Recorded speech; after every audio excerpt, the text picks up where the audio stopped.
Welcome to the Dark Chronicle. Tell us in the comments which country you're watching from and the time of day it is for you. Don't forget to subscribe and hit the bell to catch every chilling tale. The handbill appeared just after dawn, nailed crooked to the post outside Miller's Dry Goods, where the road bent toward the river. It was printed on thick paper, the ink still sharp, the words bold enough to pull a man from his routine and hold him there. People stopped, wagons slowed, horses snorted and stamped as riders leaned down to read. $5,000. The number sat in the center like a challenge, like a dare, bigger than any reward most men had seen in a lifetime. It promised wealth without work, power without consequence, and a story to brag about for the rest of one's days. The notice did not use the man's name. It did not need to.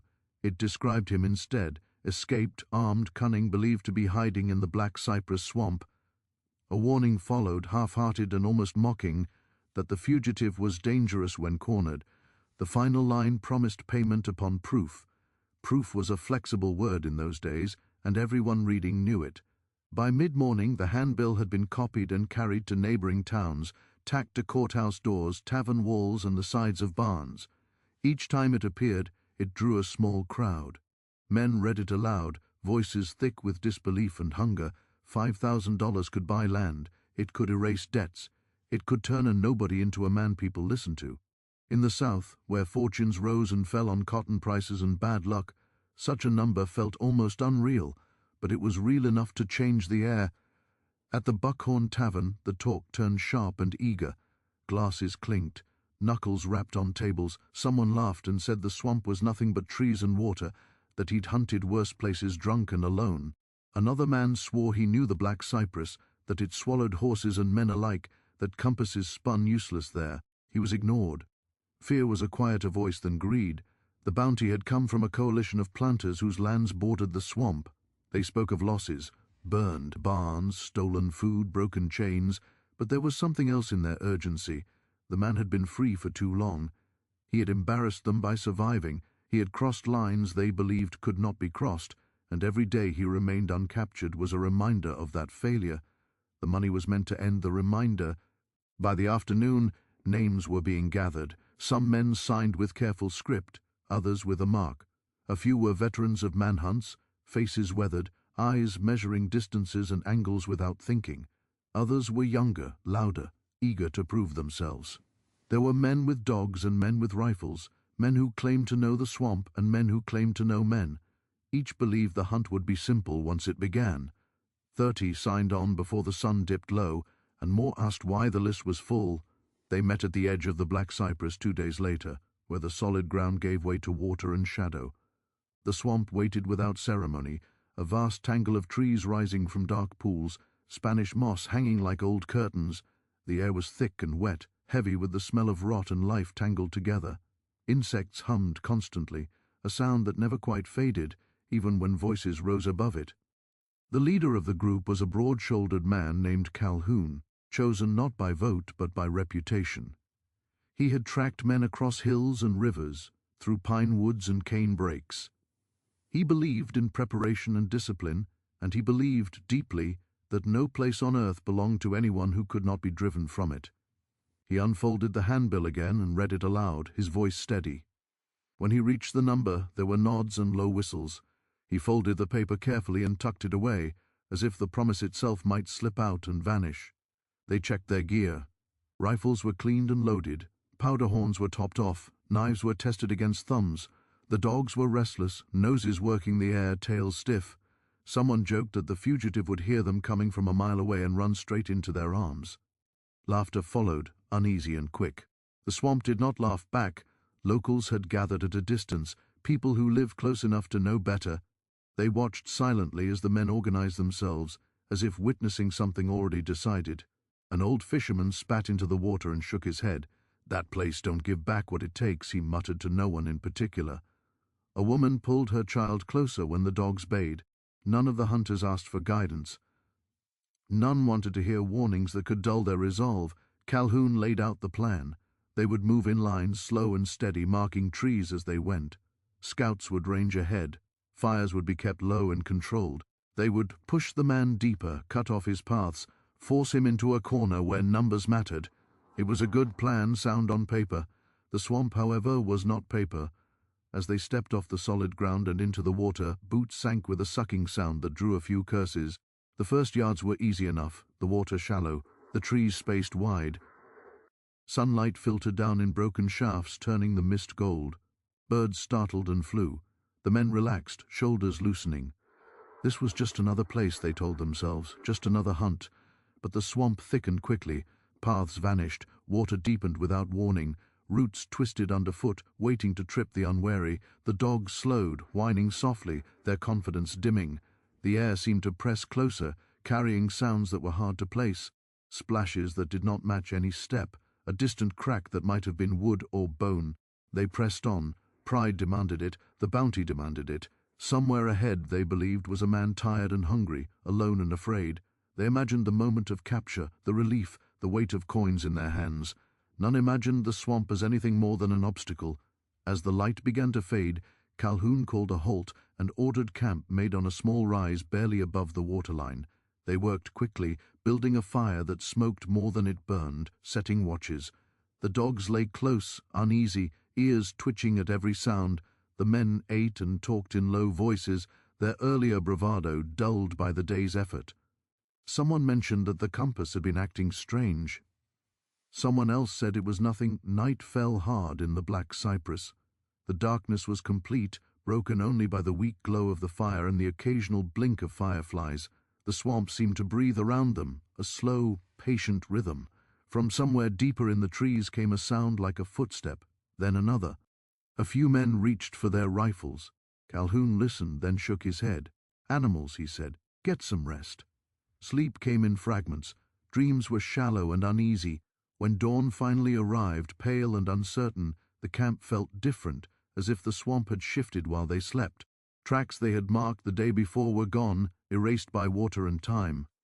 The dogs refused to move forward at first, pulling back against their leads. Calhoun frowned but gave the order to continue. They did not know it then, but with that first step deeper into the black cypress, the hunt had already turned. The bounties still burned bright in their minds, a beacon pulling them on. Behind them, the solid ground waited, patient and forgiving. Ahead, the swamp closed in, silent and vast, already counting what it would take and what it would keep. The second morning in the black cypress swamp did not feel like a beginning. It felt like an extension of the night, as if darkness had only thinned rather than lifted. Pale light slid across the water and tangled itself in the moss, turning everything the color of old bone.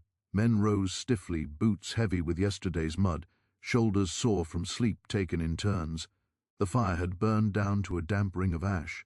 When Calhoun gave the word to move, it sounded less like an order and more like a habit, something done because it had always been done. They set out in the same formation, though it immediately began to unravel. The swamp resisted lines. Trees crowded together and then spread apart without pattern. Channels of water braided and unbraided, deepening suddenly, then thinning to slick mud that clung to calves and ankles. Marked trees were hard to find again. Scratches vanished beneath new growth or were hidden by mist. Compasses spun lazily, needles wavering as if uncertain which direction deserved loyalty. Calhoun noticed, pretended not to, and kept them moving. The dogs went first, noses low, tails stiff, then stopped. One sat down abruptly, whining, refusing to advance. Its handler cursed and tugged the lead. The dog rose, took a few reluctant steps, then froze again, hackles lifting. The sound came then, soft, distant, like water being disturbed by a careful hand. Men turned, scanning the trees. Nothing moved that they could see. The sound came again, closer this time, and then not at all. They told themselves the swamp played tricks.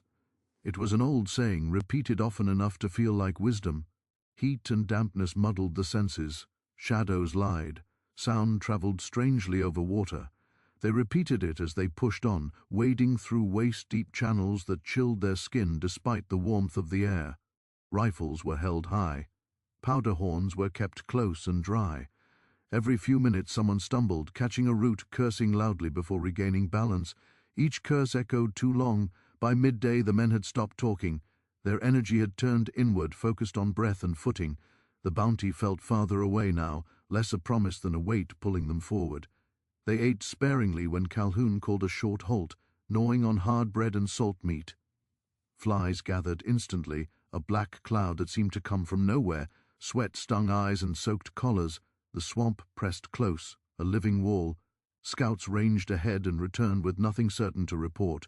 No clear tracks, no broken branches that did not also belong to deer or hogs, no sign of campfires or shelters. It was as if the man they sought had melted into the water and leaves. One of the younger hunters muttered that no one could survive long out here without leaving something behind. Calhoun did not answer. He had begun to feel it too, the sense that they were moving through a place that did not record footsteps the way land did, that erased evidence as easily as it made it. The first real fear came quietly. A man named Rourke, who had been walking near the rear, stopped to adjust his boot. The column moved on without noticing the water and trees swallowing sound. When they halted again to regroup, Rourke was not there. At first, no one was concerned. He would catch up, they said. He always lagged. They waited a few minutes, then longer. Someone called his name. The sound fell flat, as if the swamp absorbed it. Calhoun ordered 2 men back along the path they thought they had taken. They returned pale-faced, shaking their heads. No sign, no broken reeds, no churned mud. Just water and trees unchanged. The dogs were brought forward, set to work. They circled, confused, noses dipping, then lifting as if catching and losing something at the same time. One let out a low whine and backed away from a stand of cypress, eyes fixed on the dark water pooled at its roots. Arguments broke out then, sharp and quick. Someone said Rourke had wandered off. Someone else said the water was deeper there, that he might have slipped. A third suggested snakes, none of it satisfied. Calhoun cut them off and ordered the hunt to continue. They would find him, he said, or they would find what remained. The words tasted wrong in his mouth. They moved slower after that, closer together, glancing back more often than forward. The swamp seemed thicker now, the air heavier. Every splash sounded like a step. Every ripple suggested movement just beyond sight. When the sound came again, water disturbed softly, deliberately. Several rifles came up at once. A shot rang out, loud and shocking, echoing across the trees. Birds exploded into the air. Silence followed, deeper than before. The shooter swore he had seen something, a shape slipping behind a trunk. Calhoun did not scold him, but his jaw tightened. Powder was precious, noise was worse. Still, the shot changed something. It made the hunt real in a way the bounty handbill never had. Somewhere ahead, someone was close enough to be seen, if only for a moment. The idea both steadied and unsettled them. Afternoon bled into evening without clear markers. The sun never fully showed itself, filtered and broken by canopy and mist. Time stretched, distorted. When Calhoun called for camp again, it felt both too soon and far too late. They chose another slight rise, barely dry enough to sit. The fire was harder to coax this time, wood damp and stubborn. Smoke clung low, stinging eyes. The men spoke in whispers without agreeing to do so. Rourke's absence hung over them. No one said his name aloud now. They checked weapons, retied laces, did anything to avoid stillness. The dogs huddled close, uneasy, refusing food. Somewhere in the distance something splashed, then splashed again, steady and unhurried. The sound moved, circling. A few men swore they heard voices layered beneath it, too faint to catch words. Calhoun listened until his head ached and then told them to sleep in shifts. Dreams came thick and strange. Men woke convinced they were sinking, lungs burning, only to find themselves on damp ground, heart racing. One claimed he felt a hand brush his ankle while he slept. Another said he heard laughter, low and soft, like a memory rather than a sound. Dawn arrived grudgingly, grey and cold. They rose to find the camp disturbed. Not destroyed, just altered. A rifle lay a few feet from where it had been set, barrel pointing the wrong way. A coil of rope had been unknotted and left neatly beside itself. No footprints marked the mud. The dogs refused to leave the camp at all, straining backward when led toward the trees. One growled at nothing. Calhoun's certainty cracked then, just enough to let doubt seep in. He told himself it was fatigue, that men made mistakes when tired. Still, he shortened the day's plan, ordered tighter spacing, double watches. They moved again, deeper into the black cypress, though no one could say how much deeper that truly was. Water reached their chests in places, cold and clinging. Men passed rifles overhead, careful not to slip. More than once, someone lost footing and vanished briefly beneath the surface, re-emerging sputtering and shaken. Each time the group froze, waiting for something worse to follow. Nothing did. The swamp held its breath. Near midday they found a sign at last, a scrap of cloth snagged on a thorn, dark and waterlogged. It could have been anything from anyone. Calhoun held it up, studying the weave, the tear. He said it was recent. He said it meant they were close. The men nodded, needing it to be true. When the next disappearance came, it was faster. A shout cut short, a splash. Rifles swung, fired blindly. Water erupted, leaves tore loose. When the noise faded, one man was gone. His hat floated near the edge of a channel, spinning slowly. No blood marked the water. No body surfaced. Panic took hold then, no longer a whisper but a shout. Men argued openly now, voices breaking. Some wanted to turn back. Others insisted on pushing through, convinced retreat would be worse. Calhoun stood between them, face drawn, eyes searching the trees as if answers might be written there. He thought of the handbill, folded in his pocket, of the number printed so boldly. It felt absurd now, a child's promise. They moved again, not because they believed in the plan, but because stopping felt like surrender. The swamp closed around them, indifferent. Somewhere ahead, unseen and unheard, the man they hunted remained free, and with every step they took, the distance between who they had been and who they were becoming grew wider, swallowed quietly by water and shadow. The loss of the second man changed the way they looked at one another. Before, fear had been something external, something carried by the swamp and the unknown figure moving through it.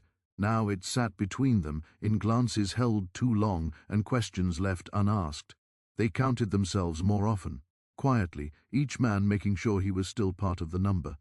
30 had entered. Fewer remained, though no one wanted to say how many out loud. They gathered around Calhoun in a loose, uneasy circle. Mud streaked their trousers, water darkened their shirts, and the confidence that had carried them into the Black Cypress felt like a story told about other men. Voices overlapped, someone insisting they should mark their way back more clearly, someone else arguing that they already had, and the swamp had erased it. Calhoun listened, jaw tight, eyes moving from face to face. He felt the weight of command differently now. Every decision pressed against him, heavy and personal. "We don't scatter," he said finally. "That's how this place takes you. We move together. We keep eyes on each other. Whatever's happening, it wants us alone." The words steadied a few, frightened others. No one challenged him. They could not afford division, not here. They resumed their march with a new caution, spacing reduced to arm's length. The dogs were kept close, though they strained backward constantly, nails scraping against roots. The swamp responded by growing quieter. Birds vanished, insects dimmed to a faint hum. The absence of sound pressed in on the men, making every breath feel loud and exposed. Not long after, they found another sign. This one was deliberate. A length of rope, clean and dry despite the damp air, hung from a low branch ahead, knotted neatly in the middle. It swayed slightly, though there was no wind. The men stopped short, rifles lifting as one. Someone whispered a prayer. Another spat into the water. Calhoun approached slowly, studying the rope. It was not part of their gear. It had not been left by accident. He reached out and touched it, half expecting it to move on its own. It did not. He cut it down and let it fall into the water. The message was clear enough. They were not just being hunted by circumstance. Someone was shaping what happened to them, step by careful step. After that, they began to notice patterns, paths that seemed to open only after they chose a direction, leading them exactly where they did not want to go, narrow channels that funneled them into single file, soft ground that gave way beneath the same men again and again, as if memorizing their weight. The swamp felt less like a place and more like a mind, slow and patient. The third disappearance came at dusk. They were crossing a stretch where the water was calm and deceptively clear, reflecting the sky in broken pieces. One moment, the man was there. Elias. Quiet, steady, always careful with his footing. The next, the water erupted beside him, and he was gone. Not pulled screaming, not dragged thrashing, just gone. as if the swamp had opened and closed its mouth. They rushed forward, shouting his name, firing into the water in blind panic. The surface churned, then settled, bubbles rose, burst, and vanished. Calhoun ordered them back, his voice cutting through the chaos. "Stop," he shouted. "You'll lose more if you rush." It took seconds for the words to sink in, seconds that felt like hours. They waited. Nothing returned Elias to them, no blood, no body. The swamp kept what it took. That night's camp was a miserable thing, built on a narrow patch of ground that felt like a mistake. No one wanted to sleep. Watches were doubled, then tripled. Men sat with rifles across their knees, eyes burning, listening for any sound that might signal movement. The fire was kept low, more for comfort than light. Shadows pressed in close, dancing at the edge of vision. It was during the second watch that the voices came. Low at first, almost indistinguishable from the swamp's constant murmur.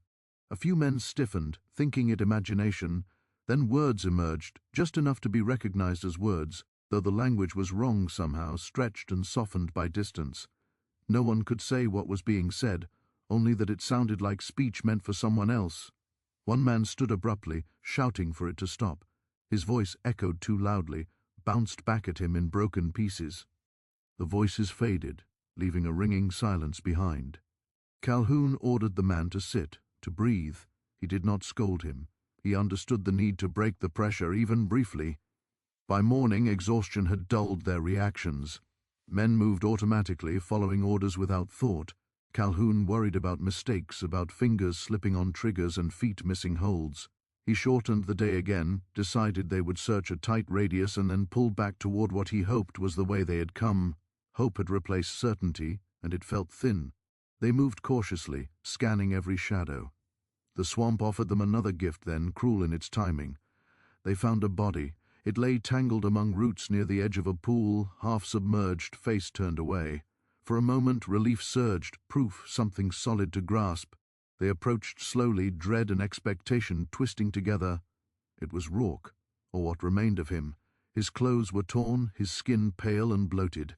Marks ringed his wrists where rope had once been tied. His eyes stared sightlessly into the water. The men stood around him in silence, unable to look away. Death, when it finally showed itself, felt both confirming and obscene. Calhoun knelt, examining the marks. The rope had been cut, not broken, cleanly, deliberately. Rourke had been taken, restrained, and then left for the swamp to finish. It was not the work of animals. The realization settled over the group like a weight. They buried him as best they could, shallow and hurried, the ground too wet to offer more. No words were spoken. None felt adequate. When they moved on, the space Rourke had occupied felt like a wound that would not close. Fear turned inward after that, curdling into suspicion. Men watched one another as much as they watched the trees. Whispers followed glances. Someone suggested the fugitive could not have done all this alone. Someone else wondered aloud if there were others in the swamp, people who knew it better than any outsider. Calhoun shut that talk down hard. Division would finish what the swamp had started. Late in the day, as light began to thin again, they reached a stretch of ground that felt wrong. The water was too still, the air too quiet. The dogs refused to go forward at all, straining and snapping at their leads. Calhoun hesitated, then ordered a detour, skirting the area wide. As they moved, a shot rang out from behind them. A scream followed, cut short. They turned in time to see another man fall, clutching his side. Blood darkened the water around him, spreading fast. This one did not vanish. He died in their arms, eyes wide with shock, breath rattling out of him. He tried to speak, to tell them something, but the words drowned before they reached his lips. Calhoun felt something break then, a clean crack inside his chest. This was no longer a hunt gone wrong. It was a campaign, and they were losing. He looked at the men around him, mud-streaked, shaking, eyes hollow, and knew that whatever pride had brought them here would not be enough to carry them out. As night fell again, heavier than before, the swamp seemed to close ranks. Water lapped softly at their legs. Trees leaned in, moss brushing shoulders like hands. Somewhere in the darkness something moved with purpose, unhurried and sure. The men huddled together, no longer pretending control. They did not know how many remained. They did not know how far they had gone. They only knew that the Black Cypress had accepted their presence and decided the terms, and that with every hour the balance shifted further away from the promise that had drawn them in. and closer to a reckoning they could no longer deny. By the fourth day, the swamp no longer felt like terrain. It felt like intention. Every man sensed it, even if he could not name it. They woke with the same tightness in their chests, the same certainty that something had shifted while they slept. The air was heavier, the mist lower, clinging to faces and hands as if reluctant to let go. When they stood, water sloshed softly around their legs, a sound that now carried menace instead of inconvenience. Calhoun gathered them close before moving out, his voice low, stripped of the confidence it once carried. He did not mention the dead by name. He did not speak of numbers. He spoke instead of discipline, of keeping together, of not chasing sounds or shadows. As he spoke, his eyes kept sliding to the trees, to the dark channels between them, as if expecting something to step forward and answer him. They moved cautiously, but caution no longer protected them. The swamp seemed to anticipate it, tightening paths, forcing them into narrow stretches where they had no choice but to go single file. Roots rose like ribs from the water, slick and treacherous. Several men slipped, barely catching themselves. Each stumble sent a ripple of panic through the line. Fingers tightened on triggers, breaths came faster. It began with small things. A branch snapped behind them, drawing every head around at once, only to reveal nothing. A splash sounded off to the left, then another to the right, too evenly spaced to be natural. Someone swore he saw a figure ahead, tall and still, only for it to dissolve into moss and shadow when approached. The swamp was teaching them doubt, stripping away trust in their own senses. The traps appeared without warning. The first was simple, a pit hidden beneath floating debris. One man stepped forward and vanished to his waist with a shout. He flailed, clawing at the edges as others rushed to pull him free. It took 3 men to haul him out, his leg gashed and bleeding where sharpened stakes waited below the surface. The trap was crude but effective, placed exactly where a man would step without thinking. Calhoun stared at it longer than necessary, his mind racing. Someone had known their pace, their habits. After that, they began to see signs everywhere, bent reeds that guided them toward narrow channels. Mud packed smooth to high drop-offs. Even the dogs sensed it, growling low, refusing to lead. One snapped suddenly at empty air, teeth clicking shut around nothing. The handler dragged it back, swearing, but his voice shook. They lost another man just before noon. He lagged only a step behind, close enough that Calhoun could hear his breathing. Then there was a sharp crack like wood splitting, and the man cried out as his foot plunged into water deeper than the rest. Something yanked him sideways with shocking force. Calhoun reached for him, fingers brushing cloth, then slipping free. The water closed over the man's head. He surfaced once, mouth open, eyes wide with terror, before being pulled under again. This time he did not return. The men froze, staring at the spot where he had vanished. No one fired. No one spoke. The water smoothed itself out, indifferent. Calhoun felt a cold certainty settle in his gut. This was no longer just pursuit. It was containment. They were being herded, thinned, tested. Fear began to fracture them. Some men wanted to run, to break formation, and force their way out in any direction.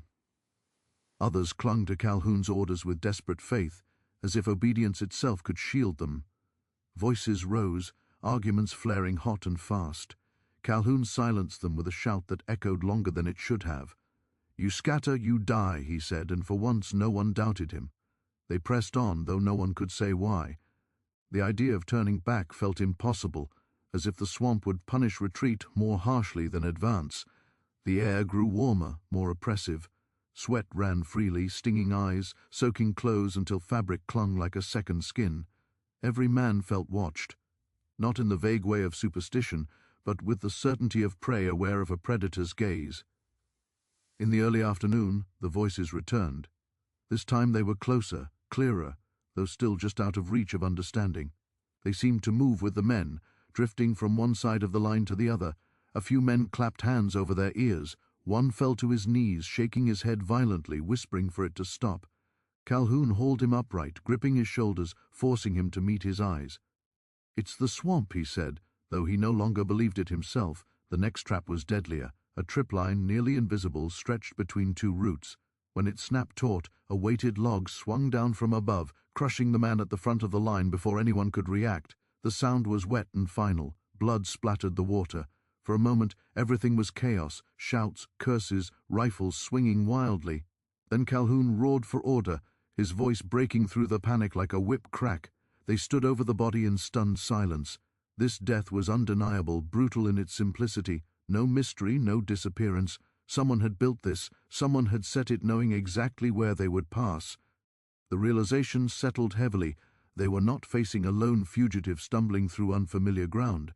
They were facing someone who knew the swamp as an extension of himself. Calhoun felt anger rise, sharp and useless. He had believed himself experienced, capable. Now every instinct told him he had underestimated his enemy, and that mistake was costing lives. He ordered a change in direction, trying to break whatever pattern had been laid out for them. The swamp responded by thickening, forcing them into deeper water, slowing them further.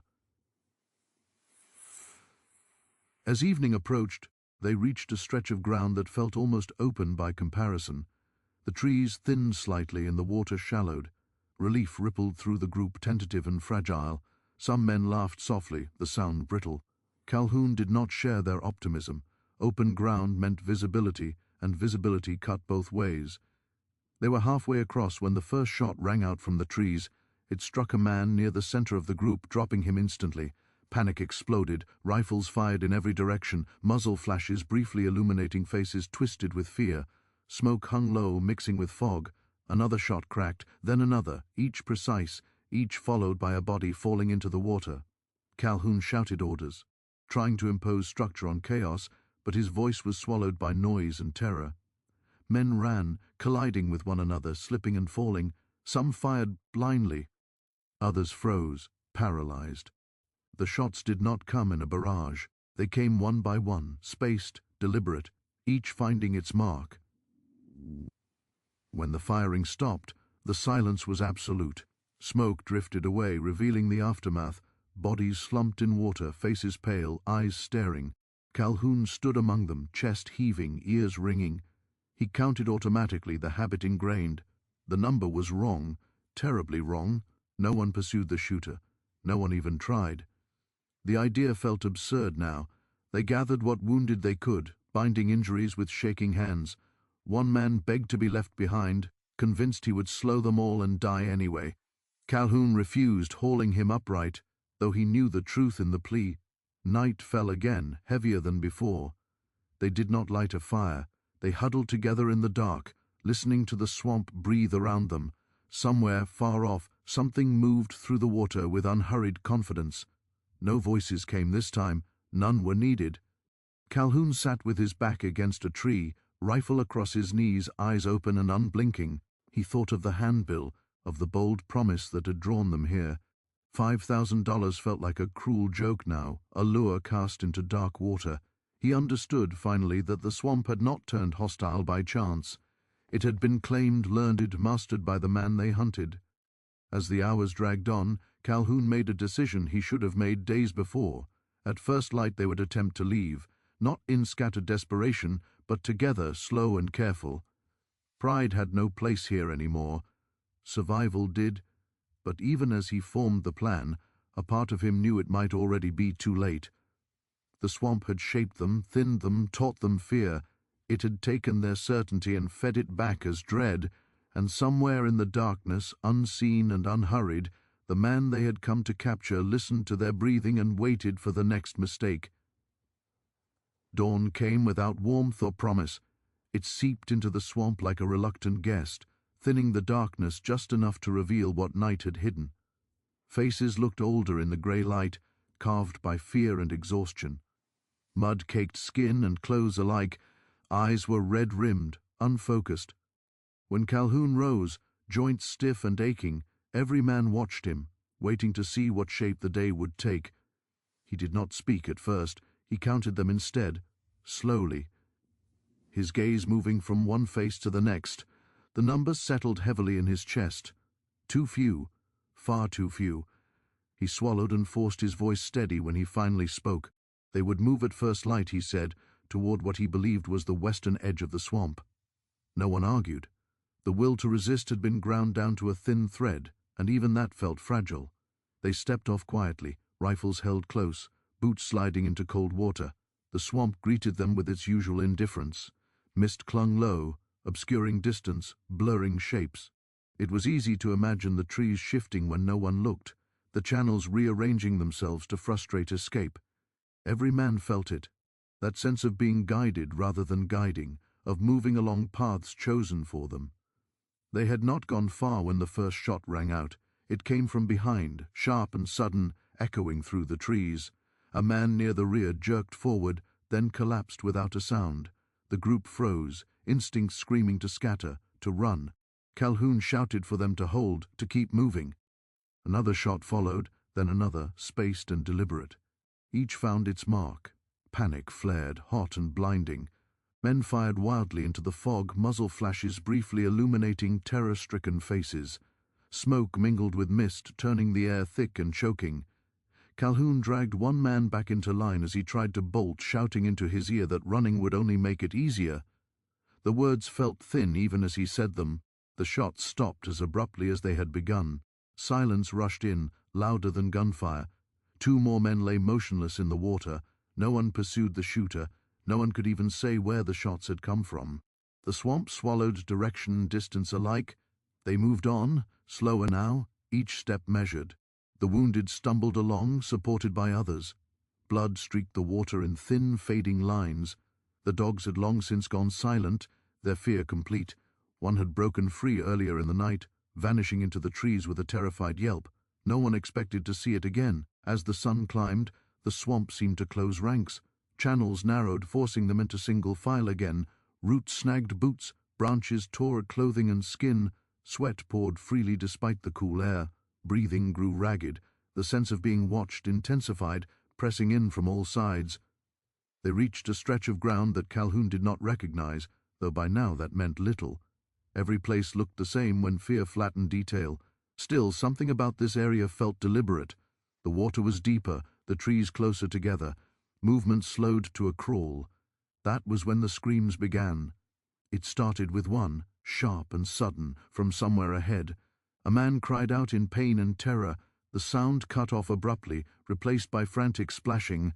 Calhoun pushed forward, heart pounding, only to be forced back as men surged toward him, eyes wild. "The ground!" someone shouted. "It's not there!" They peered ahead and saw it, what looked like solid footing giving way beneath the surface.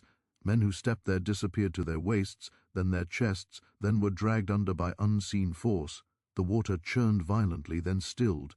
The trap was perfect, hidden by floating debris and careful placement. There was no safe way around it. The swamp had penned them in. Calhoun felt the last threads of control slip. He shouted orders, tried to direct them back, but the men were already breaking, desperation overriding discipline. Some turned and ran, splashing wildly, no longer caring about noise or formation. Shots rang out again, precise and deadly. One runner fell forward, momentum carrying him face first into the water. Another stumbled and vanished into a dark channel, screaming until the sound was cut short. Those who stayed with Calhoun fared little better. The swamp seemed to answer their every move with counterstroke. A log swung down from above, crushing a man's shoulder. A rope tightened around another's ankle, yanking him off his feet and dragging him into deep water before anyone could react. Each death was swift, efficient, leaving no time for rescue or farewell. At some point, Calhoun realized he was shouting into emptiness. The group had fractured beyond recovery. Men were scattered, isolated, reduced to individuals fighting a place that did not care about courage or skill. He saw one man kneeling in the water, hands raised, pleading with the trees as if mercy might be found there. A shot ended the prayer. The swamp grew quiet again, save for labored breathing and distant splashes. Calhoun crouched behind a cypress trunk, heart hammering, trying to think. Retreat was impossible. Advance felt like suicide. He understood then that escape was no longer a matter of direction. It was a matter of chance, of whether the swamp, and the man who commanded it, would allow any of them to leave. The voices returned, clearer than before. They drifted through the trees, close enough now that words almost took shape. Almost. They seemed to speak of paths and water and patience, of waiting. Calhoun squeezed his eyes shut, forcing himself to focus on the tangible. The rough bark under his hands, the weight of his rifle, the sound of his own breath. Fear threatened to unravel him completely. He moved when the opportunity came, slipping away from the last of the group while the voices drew attention elsewhere. He did not look back. He waded through water up to his chest, forcing his way through thorns and roots, guided by instinct more than reason. Shots rang out behind him, followed by screams, then silence. He did not slow. Hours passed, or minutes. Time had lost meaning. Calhoun stumbled through the swamp like a ghost, driven by the simplest of urges, forward, away. He fell more than once, swallowing swamp water, lungs burning. Each time he dragged himself up, coughing, swearing, moving again. The swamp offered no landmarks, no reassurance. It only closed in. As light began to fade again, Calhoun realized he was alone. The realization was both terrifying and clarifying. The hunt was over. The bounty meant nothing. Survival was the only currency left, and even that felt uncertain. He found a small rise, barely dry, and collapsed against a tree. His hands shook uncontrollably. He laughed once, a short, broken sound, then pressed a hand over his mouth as if afraid it might carry. Somewhere nearby, something moved through the water, slow and deliberate. Calhoun held his breath, listening. A figure emerged from the mist across the channel, tall, lean, moving with the ease of someone who belonged to the place. The man did not rush. He did not hide. He stood there, watching. Calhoun raised his rifle with trembling hands, sighting down the barrel. The shot should have been easy. The distance was short, but his finger would not pull the trigger. The man tilted his head slightly, as if curious. The swamp seemed to still around him. In that moment, Calhoun understood the full measure of his mistake. This was not a fugitive cornered by circumstance. This was a hunter who had chosen his ground perfectly, who had turned the swamp into an extension of his will. Calhoun lowered the rifle slowly. He did not know why. Perhaps he hoped for mercy. Perhaps he understood that violence had already spent itself. The man across the water did not move closer. He did not speak. He simply watched until Calhoun's strength gave out, and he slumped against the tree, breath shallow, vision dimming. When darkness fell fully, the swamp reclaimed its sounds. Insects resumed their chorus. Water lapped softly at roots. Calhoun did not feel the end when it came. He felt only the cold water rising, the sense of being pulled gently, irresistibly, into the place that had taken so many before him. By morning there was no sign of the men who had entered the Black Cypress. No tracks led out. No voices answered the birds. The swamp lay quiet, as it always had, holding its secrets close and leaving the world beyond its edge to wonder what had happened to the 30 who had believed a bounty could buy them victory. The swamp was alive in a way that unsettled even the hardest men. Cypress knees twisted up from black water like jagged teeth, and mist hung low over stagnant pools. Sunlight barely penetrated the dense canopy, casting shadows that seemed to shift and whisper. This was the bayou in Louisiana, 1857, a place no outsider crossed lightly, and yet 30 men, all hardened slave hunters driven by greed and the promise of a 5,000 bounty, set foot in its labyrinthine waters. They had no idea that the swamp had claimed men before, and it would claim them again. The bounty had been posted after a singular event that shook plantation owners along the Mississippi. A slave, whose name was whispered in terror and awe, had escaped from a notorious plantation and left behind a trail of chaos. Horses were spooked, overseers beaten, and no chain could hold him. Rumors said he moved like a shadow, striking with precision, vanishing before his pursuers could even aim their guns. The local sheriff, under pressure from wealthy planters, declared the man a fugitive of unprecedented danger and posted a 5,000 reward, an astronomical sum for the time. That amount alone was enough to draw the 30 hunters, each imagining themselves returning home rich beyond measure. They began their hunt with confidence. The men carried rifles, ropes, and iron will, boasting of the swift justice they would deliver. They split into small groups to cover more ground, shouting over the croak of frogs and the rustle of cypress leaves. But the swamp moved differently than they did. Every step sank into thick mud. Each footfall disturbed the water and brought forth unseen creatures that watched silently. Birds screamed and fled when they approached, as if warning them away. The hunters laughed, dismissing the warnings as superstition. But the swamp had its own rules, and it would teach them one by one. By the second day, the first hunter did not return from a scouting run. The others assumed he had fallen into a hidden canal or gotten lost. They searched until exhaustion overtook them, but he was never found. That night, around a campfire that barely cut through the damp darkness, whispers began. Some swore they saw the shape of a man moving silently through the mist, always just at the edge of vision. Every rustle, every ripple in the water seemed to carry the promise of attack. Paranoia set in, but pride and greed would not let them leave.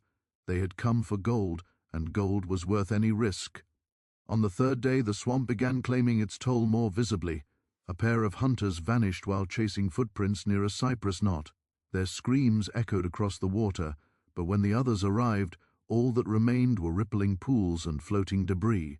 Rusted knives, the torn remains of shirts, and the echo of their last desperate cries were all that was found.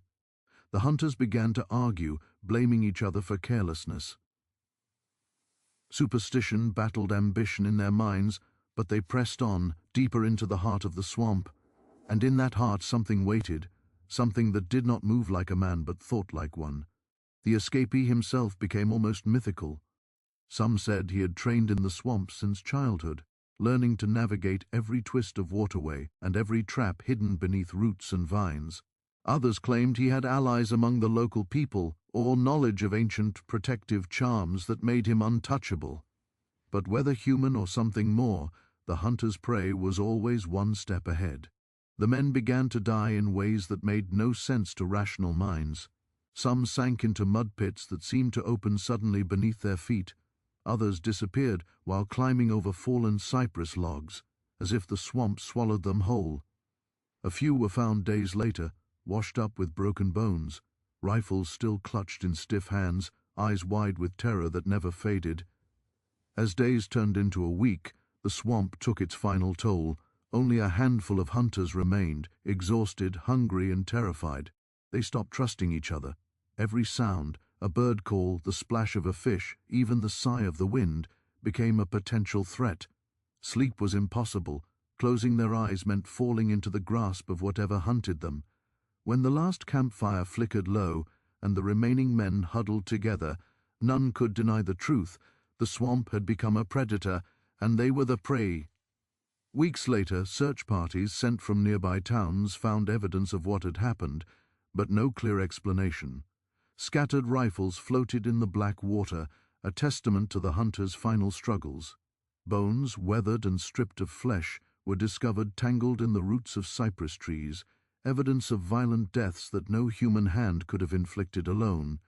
Torn bounty posters, once bright with ink and promise, drifted in stagnant pools as if mocking the greed that had lured the men to their doom.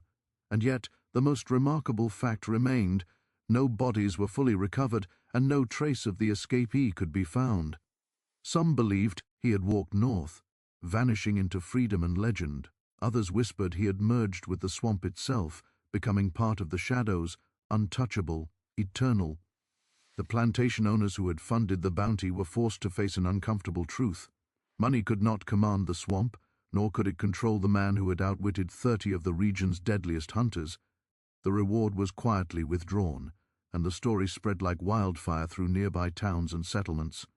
Children were warned not to wander near the bayou, and adults spoke of the 5,000 bounty with hushed reverence, a cautionary tale of greed, pride, and forces beyond comprehension. Over time, legends grew. Some said that the swamp itself became haunted by the spirits of the hunters, their cries echoing on foggy nights. Others claimed that the escaped slaves still roamed the bayou, invisible but vigilant, punishing those who dared exploit or harm the weak. And while the names of the 30 hunters faded from memory, the story of their fate became a permanent warning. There are some men no bounty can capture, and some places no human can conquer. Even today, locals say, the swamp remembers.